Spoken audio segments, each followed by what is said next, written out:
inasema wazi kwamba watu hawa unikiri kwa midomo, lakini mioyo yao iko mbali na mimi. Mtu yeyote ambaye anampenda Mungu, nimeokoka, ninasali, naomba, na mimi nafunga, lakini nguvu za Mungu anazikataa, hazikiri nguvu za Mungu. Sasa nguvu za Mungu ni zipi? Nguvu za Mungu zinazoongelewa hapa ni zipi, ambazo wanadamu wanazikataa, ambazo wanadamu wanazipinga? Je, ni pale ambapo mchungaji, mtume, nabii, mwinjilisti anapoombea watu wakapona? Kwa sababu hizo ni nguvu za Mungu. Je, mtu anakataa kwamba hawaponi ni kitu fulani? Je, hizo ndizo nguvu zinazopingwa? Jibu ni hapana.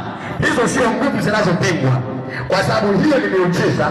Hiyo tu ni neema ya uwezesho, ni vipawa, ni kalama inayotenda kazi ndani ya watu kupitia nguvu ya Roho Mtakatifu. Kwa hiyo anaposema kwamba wanaipinga nguvu ya Roho Mtakatifu, wanaikana nguvu ya Mungu, maana yake wanaipinga nguvu ya Roho Mtakatifu. Hawa watu, Roho Mtakatifu ndiye Mungu atupaye nguvu. Kwa hiyo watu wengi leo hawaamini kwamba Roho Mtakatifu ni Mungu awapaye nguvu ya wanadamu kutenda mambo ya ajabu ambayo ulimwengu ukiona unastaajabu. Kama unampenda Bwana sema amina. Hebu ona nguvu ya Mungu ilivyo tofauti.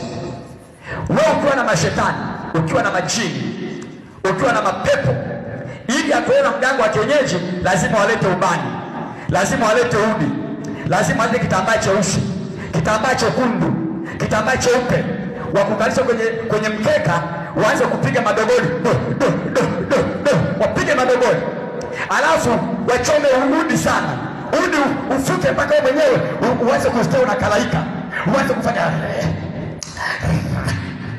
wapandisha mashetani yale, alafu baadaye unalipuka, unapiga kelele, alafu wewe na yule aliyechoma naye analipuka, mganga analipuka na wewe unalipuka, inakuwa ni kubiringishana mle ndani. Mganga akienda mashariki, wewe mgonjwa rudi magharibi, mle ndani vurugu, vigoda kule, girasi kule, baadaye mnapoa wenyewe, alafu yule anasema usimsumbue kiti, anasema mwachoni kiti wangu atulie. Wewe unaitwa kiti wa mapepo, yani wewe ni kiti cha mapepo. Yani kiti maana yake wanaongeaga hapa ni kama hiki, wewe ni kiti, pepo linakukali. Hebu sema ni aibu sana kuwa kiti cha pepo. Aibu sana kuwa kiti cha pepo. Ndio maana ukishakuwa na mapepo ukawa kiti cha pepo, utakuwa pia kiti cha wachawi.